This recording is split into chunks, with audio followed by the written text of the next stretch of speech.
Hola, sean bienvenidos a este nuevo iceberg. Me gustaría saludar a todos los nuevos subs y a mi familia, jaja. Muchas gracias por todo esto y espero que al momento de subir este video ya esté monetizando. Sin nada más que decir, comenzamos. Mal traducción de la Biblia. Es un tema que ha generado mucho debate a lo largo de los siglos. Se refiere a cómo los textos originales de la Biblia, escritos principalmente en hebreo, arameo y griego, han sido interpretados y vertidos a otros idiomas. Uno de los ejemplos más conocidos de mala traducción es el caso de la palabra alma en las traducciones al español. En la Biblia hebrea, la palabra original para alma es nefesh, que en realidad se refiere más a la vida o el ser viviente de una persona, no a una entidad inmortal que sobrevive al cuerpo tras la muerte. Sin embargo, en algunas traducciones, como la de la Reina Valera, el término alma ha adquirido una connotación más cercana a la visión griega de la psique o alma inmortal, lo cual no refleja completamente el sentido original. Manto sagrado. Una prenda o vestidura con un significado simbólico profundo, especialmente en las tradiciones judeocristianas. Uno de los contextos más conocidos de este concepto se encuentra en el cristianismo, en relación con la figura de la Virgen María. A menudo se habla del manto de la Virgen como un símbolo de protección, consuelo y maternidad. En muchas representaciones artísticas y devocionales, María es mostrada con un manto que cubre a aquellos que buscan su intercesión, simbolizando cómo ella cubre y cuida a los fieles bajo su protección maternal. Por otro lado, en la tradición judía, el manto también tiene un significado importante. Por ejemplo, el manto de Elías, el profeta del Antiguo Testamento, tiene gran relevancia. Elías, al ser llevado al cielo en un torbellino, dejó su manto a Eliseo, su sucesor, lo que simbolizaba la transferencia de su espíritu y autoridad profética. El manto de Elías es un símbolo de la autoridad profética y la continuidad de la misión divina. Pasajes bíblicos misóginos. Algunas de sus enseñanzas y pasajes han sido interpretados de manera que parecen reflejar actitudes misóginas o patriarcales, especialmente si los miramos desde una perspectiva moderna.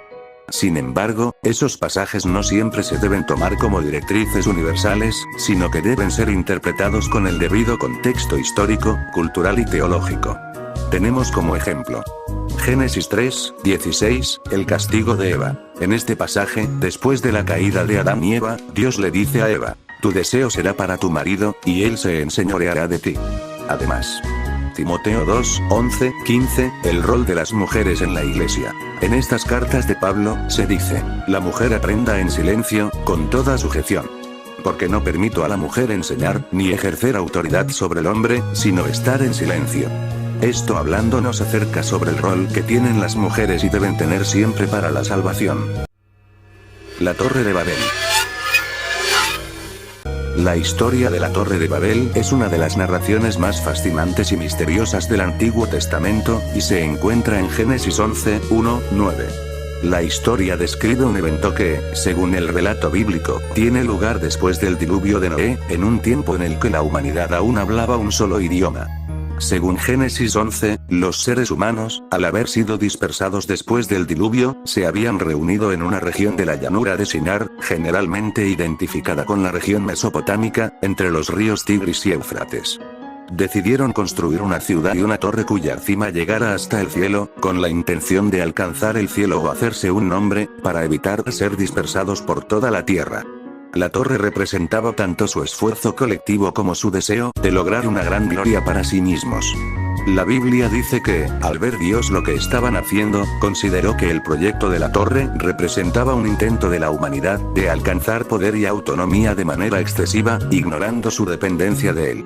En respuesta, Dios interviene confundiéndoles el lenguaje, de modo que las personas ya no pudieron entenderse entre sí.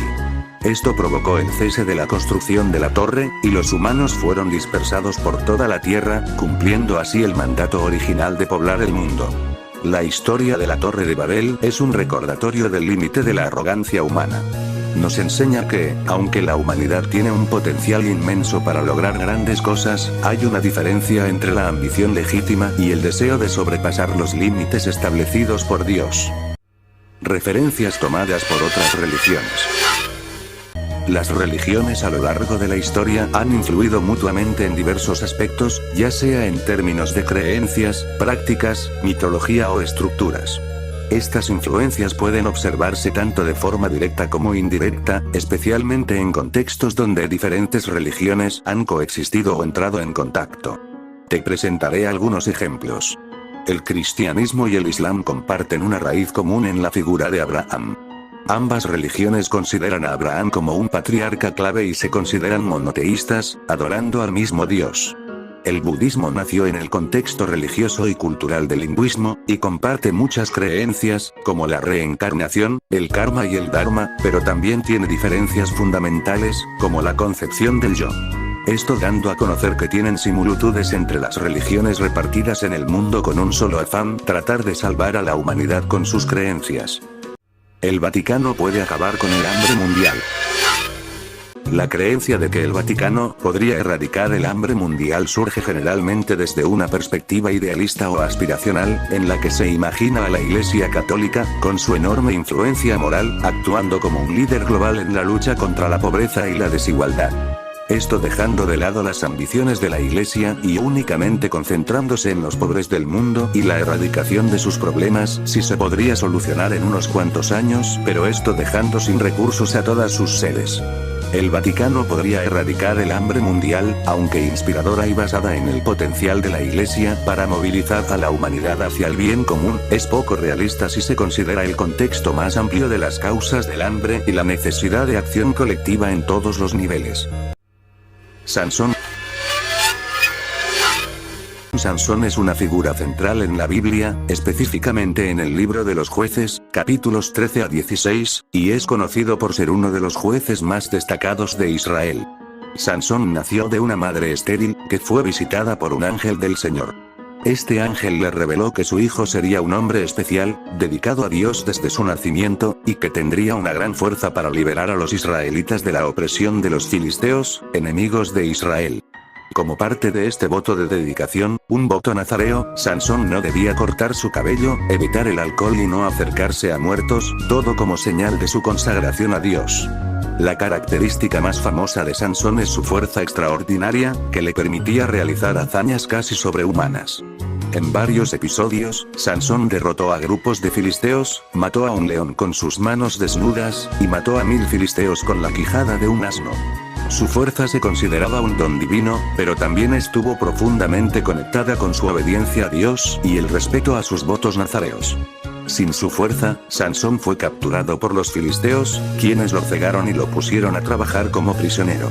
Sin embargo, en el momento de su muerte, Sansón recuperó su fuerza. Durante una fiesta en el templo de Dagón, los filisteos lo trajeron para burlarse de él. Sansón, pidiendo a Dios que le devolviera su fuerza una vez más, empujó las columnas del templo, causando que el edificio se derrumbara, matando a miles de filisteos y a él mismo. Su muerte, aunque trágica, se consideró un acto de justicia y liberación para los israelitas. Existencia del purgatorio. El purgatorio es una creencia central en la teología católica, aunque no está explícitamente descrito como un lugar en la Biblia. Según la tradición católica, el purgatorio es un estado intermedio entre el cielo y el infierno, donde las almas de las personas que han muerto en amistad con Dios, pero que aún necesitan purificación debido a pecados veniales no perdonados o la deuda temporal de sus pecados, se purifican antes de entrar al cielo. El purgatorio no es considerado un lugar de castigo eterno, sino más bien un proceso de purificación. Se cree que las almas en el purgatorio experimentan sufrimiento temporal mientras se purifican de las imperfecciones que aún llevan consigo. Este sufrimiento no es comparable al tormento eterno del infierno, sino que es una forma de purificación. En la tradición católica, se enseña que se puede ayudar a las almas del purgatorio mediante oraciones, misas y otras formas de intercesión. La idea es que los vivos pueden ayudar a las almas a pasar más rápidamente por el purgatorio y alcanzar el cielo. Sin embargo, el concepto de purgatorio no es aceptado por todas las denominaciones cristianas.